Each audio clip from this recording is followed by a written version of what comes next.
Bagi yang ingin mensupport Mimin, Mimin sudah mencantumkan link Sawerianya di deskripsi. Selamat datang di channel saya Serangga Gatal. Jangan lupa di subrek, like and share. Mimin doakan semoga kita sehat semua. Oke, kita mulai. Tidak sopan. Haha, Tuan Muda Tianling, apa yang baru saja kita dengar? Kedua wanita ini sebenarnya mengatakan bahwa mereka tidak sopan kepada kita. Wu Yu tertawa terbahak-bahak, tetapi tawanya berangsur-angsur berubah menjadi jahat dan cahaya dingin melintas di matanya.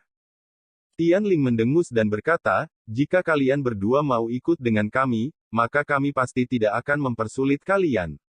Namun, jika Anda menolak bersulang kami dan harus dibujuk secara paksa, maka jangan salahkan kami atas tindakan kami. Tianling memancarkan aura penindasan yang kuat terhadap Ye Ziyun dan Xiao Ning'er. Ye Ziyun, kami masih memiliki gulungan yang diberikan Xiao Yu kepada kami. Jika itu tidak berhasil, maka aku akan menghentikan mereka saat kamu melarikan diri. Xiao Ning'er berkata kepada Ye Ziyun dengan suara rendah saat matanya memancarkan kesedihan yang samar. Jika Ye Ziyun meninggal, Nili pasti akan patah hati. Oleh karena itu, dia harus menjamin keselamatan Ye Ziyun. Tapi jika Xiao Ning'er entah bagaimana membuat dirinya terbunuh dalam prosesnya, apakah Nili akan patah hati karena dia? Ning'er, jika kita berdua akan melarikan diri, maka kita akan melakukannya bersama. Jika kami berdua berhasil bertahan, saya berharap kami dapat kembali menjadi saudara perempuan, seperti di masa kecil kami. Mata Ye Ziyun berkilat dengan sedikit air mata. Untuk berpikir bahwa selama situasi ini, reaksi pertama Ning'er adalah membiarkan dia pergi dulu. Xiao Ning'er menatap Ye Ziyun saat kenangan masa lalu berputar di kepalanya. Dahulu kala, mereka berdua sedekat saudara perempuan. Tetapi untuk alasan tertentu, mereka berdua secara bertahap tumbuh terpisah.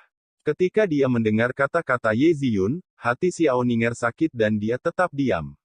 Namun, dia sudah menyetujui permintaan Ye Ziyun. Apakah kamu sudah selesai dengan diskusimu? Kami tidak memiliki banyak kesabaran dalam menunggu. Wu Yu menggonggong dengan ekspresi mengancam. Dia takut Nili akan muncul lagi. Kelompok itu perlahan mendekati Ye Ziyun dan Xiao Ning'er. Meskipun mereka bisa merasakan aura menakutkan Tianling menindas mereka, Ye Ziyun dan Xiao Ning'er masih tampak sangat tenang. Mereka berdua adalah wanita yang sombong dan telah melalui segala macam situasi sejak mereka masih muda. Xiao Ning'er menyaksikan mereka perlahan mendekat. Dia menunjukkan senyum gelap dan dingin pada Wu Yu, Tianling dan yang lainnya, mengeluarkan gulungan emas yang diberikan Xiao Yu kepada mereka, dan memegangnya di depannya. Apakah kamu tahu apa ini? Xiao Ning'er dengan dingin membentak. Telapak tangannya basah oleh keringat. Jika Xiao Yu memberi mereka barang yang tidak berguna, mereka pasti akan berada dalam masalah. Hahaha, kamu pikir kamu bisa menghadapi kita semua hanya dengan sebuah gulungan? Wu Yu tertawa terbahak-bahak. Kedua wanita dari ras manusia ini terlalu konyol. Saat Wu Yu tertawa, Tianling memukul kepala Wu Yu dan tawanya berhenti. Bodoh yang memalukan, lihat lebih dekat. Tianling mengutuk dengan suara serius. Mendengar kata-kata Tianling, Wu Yu linglung sejenak, lalu melihat lebih dekat benda di tangan Xiao Ning'er. Wajahnya segera berubah dan matanya menggambarkan ketakutan yang mendalam saat dia menelan seteguk air liur. Dalam pikirannya, dia mulai mengutuk Ye Han sampai mati. Kalau saja Ye Han tidak memprovokasi masalah seperti itu. Dua wanita terhormat, jika Anda menunjukkan ini kepada kami sebelumnya, kami tidak akan berani menyinggung Anda seperti itu. Saya mewakili keluarga saya dan menyampaikan permintaan maaf yang tulus. Jika kedua wanita itu masih belum ditenangkan, saya sepenuhnya bersedia menawarkan kepala saya untuk meminta pengampunan Anda. Tianling menundukkan kepalanya, arogansi sebelumnya hilang tanpa jejak, digantikan oleh ekspresi ketakutan dan rasa hormat yang murni. Wu Yu juga menundukkan kepalanya saat dia mengingat legenda yang menakutkan. Rasa dingin turun ke tulang punggungnya. 10 tahun yang lalu, sebuah keluarga kuat di Nether Realm menyinggung seseorang dengan gulungan emas di tangan mereka. Seluruh keluarga dimusnahkan tanpa satu pun yang selamat. Dikatakan bahwa ada pelayan dari Master of the Nether Realm di antara para ahli yang dikirim untuk memusnahkan keluarga. 3 tahun lalu, pemuda lain menggertak dengan gulungan emas dan keluarganya juga dimusnahkan tanpa ada yang selamat. Sejak itu, pola pada gulungan emas telah ditulis ke dalam buku teks, untuk dihafal oleh semua orang dari setiap keluarga. Tidak ada yang ingin keluarganya hancur. Setelah itu, gulungan emas itu tidak lagi muncul. Namun, mereka tidak pernah berharap itu muncul lagi di tangan Ye Ziyun dan Xiao Ninger. Meskipun Tianling dan yang lainnya biasanya sangat arogan, mereka masih mengerti bahwa ada beberapa orang di alam neter yang tidak boleh mereka sakiti. Terutama mereka yang dekat dengan Master of the Nether Realm. Tianling dan Wu Yu menundukkan kepala, sementara yang lain menjadi sangat ketakutan. Tidak ada yang berani berbicara sepatah kata pun. Saat mereka mengingat makna di balik gulungan emas itu, mereka mengerti bahwa bahkan kesalahan yang sedikit ceroboh dapat membawa kehancuran total pada keluarga mereka. Xiao Ninger dan Ye Ziyun sama-sama tercengang. Mereka tidak pernah membayangkan bahwa gulungan emas di tangan mereka akan memiliki begitu banyak pengaruh sehingga akan menakuti Tianling, Wu Yu dan yang lainnya untuk tunduk sepenuhnya. Keduanya saling bertukar pandang. Mereka berdua sangat cerdas dan cerdas, namun bagaimana mungkin mereka tidak menyadari bahwa Xiao Yu pasti memiliki asal-usul yang tersembunyi dan mengejutkan. Siapapun dia, latar belakangnya bukanlah sesuatu yang bahkan Tianling dan yang lainnya bisa dengan mudah tersinggung. Jangan biarkan kami melihatmu lagi. Xiao Ninger dengan dingin memelototi mereka. Tianling dan Wu Yu keduanya saling melirik. Mereka tidak pernah berpikir bahwa Ye Ziyun dan Xiao Ninger akan membiarkan mereka pergi dengan mudah. Karena itu, mereka dengan cepat keluar. Dalam sekejap, Tianling dan Wu Yu telah menghilang ke dalam hutan yang jauh. Tuan Muda Tianling, saya masih merasa bahwa masalah ini agak mencurigakan. Mungkinkah kedua gadis itu menggunakan yang palsu untuk menakut-nakuti kita? Wu Yu berkata dengan alis berkerut. Tianling melirik Wu Yu dan dengan dingin berkata, lalu, apakah kamu ingin kembali? Menggunakan gulungan palsu akan membuat keluarga mereka dimusnahkan. Siapa lagi yang berani melakukannya? Bahkan jika itu palsu, mereka hanya bisa menyedotnya. Untungnya mereka tidak menyinggung kedua gadis itu terlalu parah, jika tidak, itu bisa benar-benar menimbulkan krisis pada keluarga mereka. Apa identitas kedua gadis itu? Dia bertanya-tanya. Ketika mereka melihat Tianling dan Wu Yu menghilang ke dalam hutan, Ye Ziyun dan Xiao Ninger menghela nafas lega. Mereka berdua saling melirik dan tersenyum karena terbebas dari beban mereka. Sebelumnya, jika bukan karena gulungan emas Xiao Yu, situasinya bisa menjadi berbahaya. Setelah mengalami bahaya bersama, penghalang antara Ye Ziyun dan Xiao Ninger menjadi lebih dangkal, tidak lagi sedalam dulu.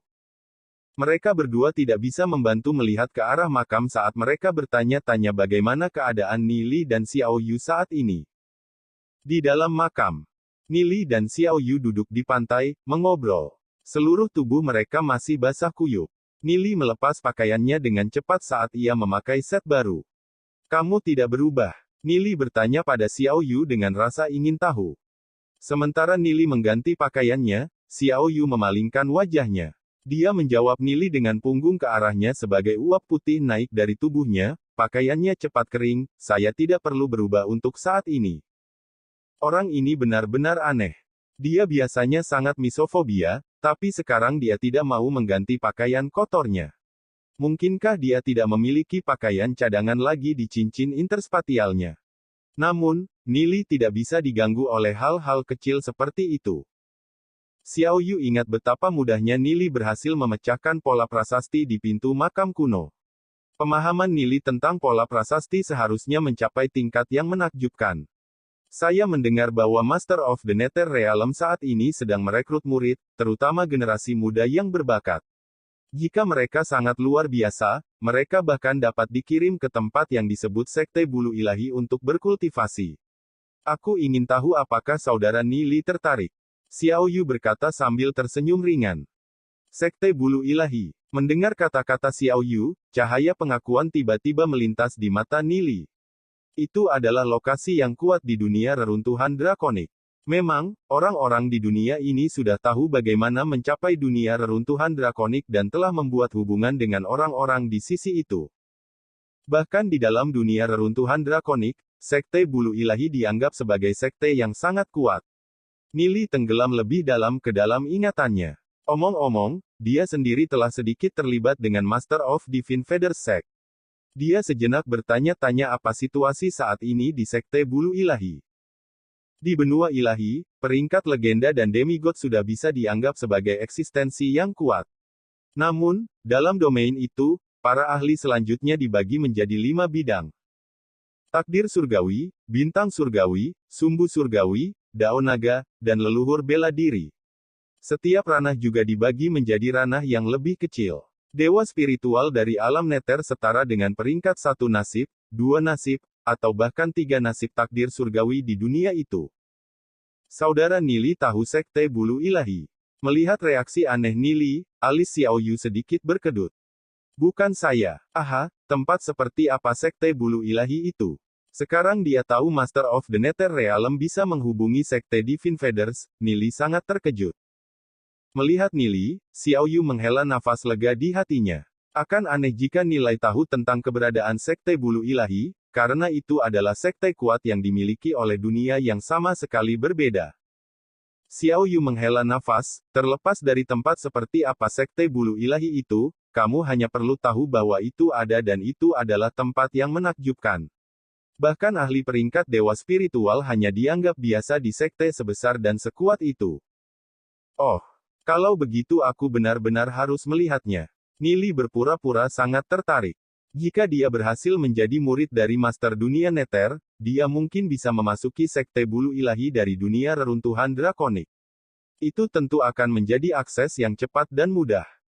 Xiaoyu dengan bangga berkata, faktanya, orang-orang di sana menyebut dunia kita sebagai dunia kecil. Ini tidak ada bandingannya dengan dunia di dunia reruntuhan drakonik. Di dunia Sekte Bulu Ilahi, ada sekte dan ahli tertinggi yang tak terhitung jumlahnya. Sumber daya budidaya di sana juga tidak ada bandingannya dengan dunia kecil kita.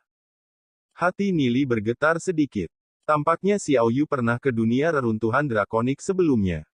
Faktanya, dibandingkan dengan dunia reruntuhan drakonik yang luas, benua ilahi terlalu kecil. Dia bertanya-tanya seperti apa posisi Master of the Nether Realm di Sekte Divine Feathers dan apa hubungan Xiaoyu dengan Master of the Nether Realm. Jadi, kamu tertarik untuk menjadi murid dari Master Dunia Nether? Xiaoyu tersenyum sambil bertanya pada Nili. Nili merenung sejenak dan dengan ringan berkata, aku akan melihat situasinya dulu, lalu memikirkannya. Mendengar kata-kata Nili, Xiaoyu berkata dengan nada kesal, apakah kamu tahu berapa banyak orang yang ingin menjadi murid dari Master Dunia Nether? Apa hubungannya denganku? Nili melirik Xiaoyu. Itu. Xiaoyu terdiam. Xiaoyu terdiam. Tapi itu benar. Berkenaan dengan posisi murid Master of the Nether Realm, itu adalah pilihan Nili sendiri, apakah dia ingin mencobanya atau tidak. Nili melirik Xiaoyu sambil tersenyum ringan. Dia hanya menggoda Xiaoyu. Motif Nili datang ke Nether Realm adalah untuk membiarkan dirinya atau salah satu temannya menjadi murid Master of the Nether Realm. Jika mereka berhasil mendapatkan posisi itu, mereka akan dapat menjamin keamanan kota Glory. Ketika saat itu tiba, Nilai akan dapat berlindung di bawah sayap Master of the Nether Realm dan melanjutkan untuk berkultivasi dengan damai. Dia bahkan mungkin bisa memasuki dunia reruntuhan drakonik. Sejujurnya, Sekte Bulu Ilahi tidak dapat dianggap sebagai eksistensi paling kuat di alam reruntuhan drakonik. Jika dia menemukan musuh dari kehidupan sebelumnya, apa yang akan dia lakukan? Apakah mereka bahkan ada dalam kehidupan ini? Sekte Bulu Ilahi saat ini masih harus bersatu secara politik. Namun, karena konflik internal di masa depan, itu akan dibagi menjadi beberapa faksi. Beberapa faksi akan ditelan oleh sekte lain sementara yang lain hanya menolak menjadi tidak ada. Namun, semua ini harus terjadi 100 tahun di masa depan. Tiba-tiba, dua dinding di kedua sisi Nili dan Xiaoyu berubah menjadi tangan batu besar dan mencoba meraihnya. Tidak baik. Wajah Xiaoyu menjadi pucat. Dia dengan cepat menyatukan tangannya dan dua garis cahaya putih tiba-tiba muncul di sekelilingnya. Tangan batu bertabrakan dengan cahaya putih dan tetap di tempatnya untuk saat ini. Namun, tangan batu masih bisa menggenggam, jadi mereka meremas perisai Xiaoyu, mencoba menghancurkannya. Xiao Yu tahu dia tidak bisa mempertahankan pertahanan lebih lama lagi dan berteriak mendesak, aku tidak bisa mengatasinya lagi. Kita harus pergi, cepat. Xiao Yu berlari mundur dengan Nili mengikuti dari belakang. Dari kedalaman makam kuno, Nili mendengar suara pertempuran sengit. Apakah para ahli peringkat demigod bertarung dengan sesuatu yang lain di dalam makam? Nili dan Xiao Yu terus menolak tangan batu yang menakutkan itu saat mereka berlari. Sebuah suara mengerikan naik dari perut makam. Kak, klak, klak. Saya tidak pernah berpikir bahwa ada orang yang benar-benar dapat memasuki tempat ini. Kalian berpikir bahwa makam ini adalah tempat saya menyembunyikan harta saya. Makam kuno ini sebenarnya adalah tubuh asliku. Dengan menelan kalian semua, saya secara bertahap dapat memulihkan percikan ilahi saya. Ming Fei 1, Anda telah mencoba untuk menahan saya, tapi itu tidak mungkin. Hukum kematianku bahkan berada pada level yang lebih tinggi daripada hukum netermu. Setelah mendengar suara makam kuno, Nili tidak bisa membantu membuat wajah. Suara ini seharusnya milik Dewa Kematian. Karena Master dari alam neter pasti melakukan kunjungan ke dunia reruntuhan drakonik sebelumnya, Sang Master kemungkinan telah mencapai tahap kultivasi yang lebih tinggi.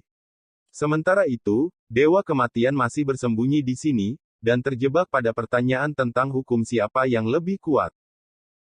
Energi yang benar-benar kuat adalah energi surgawi. Bagaimanapun, energi hukum tidak lebih dari bentuk kekuatan jiwa yang lebih murni. Sementara itu, keberadaan seperti Dewa Kematian tidak lebih dari roh hukum dari dunia kecil. Banyak tangan terus mencoba untuk meraih Nili dan Xiao Yu, mencoba untuk mencabik-cabiknya. Xiao Yu mengerutkan alisnya sejenak dan mendengus, kelelawar tua itu, Dewa Kematian, sebenarnya belum mati. Xiao Yu terus melepaskan energi dari telapak tangannya, menghancurkan tangan batu itu menjadi hujan pecahan kecil. Namun, saat Xiao Yu berhasil menghancurkan gelombang lain, salah satu tangannya berhasil mengenainya dan membuatnya terbang beberapa puluh kaki. Wajah Xiao Yu menjadi sangat pucat. Tangan batu itu mengandung semacam energi hukum kematian yang mencoba menyerang tubuhnya. Dia terlalu meremehkan kekuatan ini. Jadi makam kuno ini sebenarnya adalah tubuh Dewa Kematian. Jika itu masalahnya, mengapa Nili harus repot-repot bersikap sopan dengannya? Dia dengan cepat berubah menjadi panda bertaring dan membentuk bola hitam dan bola putih saat dia melebarkan mulutnya. Dia meludah dan bola hitam dan putih dan mereka terbang menuju ujung lorong. Ledakan mengerikan terdengar di ujung lain makam kuno dan pecahan batu beterbangan. Ledakan dahsyat itu bahkan membuat hati Xiao Yu bergetar saat melihatnya. Ledakan Yin Yang Nili terlalu menakutkan. Itu sama sekali tidak terlihat seperti perpindahan dari peringkat Black Gold. Kekuatan semacam itu mungkin mencapai puncak peringkat legenda. Selanjutnya, Xiao Yu benar-benar terkejut ketika dia menyadari bahwa satu putaran ledakan Yin yang tidak cukup untuk Nili karena dia mulai mengeksekusi mereka seperti orang gila. Beberapa bola hitam dan putih terbang kemana-mana. Ledakan mengerikan bergema di seluruh area. Di bawah kekuatan destruktif ledakan Yin Yang, dinding batu dengan cepat hancur menjadi debu, seolah-olah itu adalah tanaman yang telah layu. Nili masih tidak menyerah dan terus mengumpulkan ledakan Yin Yang super.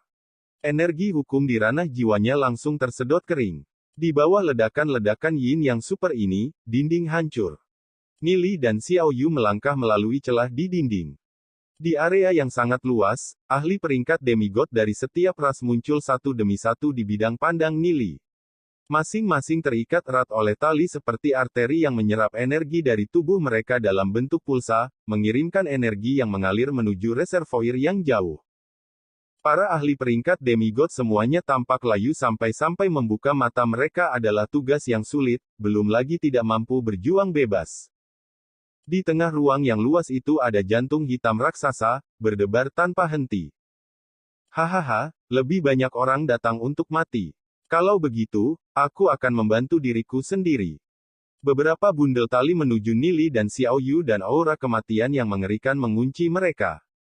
Merasakan aura kematian yang menakutkan, ekspresi Xiao Yu mengalami perubahan drastis dan dia memperingatkan dengan nada mendesak, hati-hati, ini mengandung energi hukum kematian. Hukum kematian berada pada tingkat yang lebih tinggi, setara dengan hukum neter, kegelapan, dan cahaya. Namun, dalam beberapa aspek, hukum kematian juga bisa disebut yang paling mematikan di antara mereka. Xiao Yu, kamu pergi dan selamatkan para ahli peringkat demigod itu. Aku akan menghentikannya. Ni Li mendesak. Jika makam kuno ini benar-benar tubuh dewa kematian, maka mencoba keluar sendiri akan sangat sulit. Dia harus terlebih dahulu menyelamatkan para ahli peringkat demigod ini sehingga mereka memiliki lebih banyak pembantu. Mendengar kata-kata Nili, Xiao Yu tidak ragu-ragu. Dia mengeluarkan pedang panjang dan menebas ke arah tali yang mengikat para ahli peringkat demigod.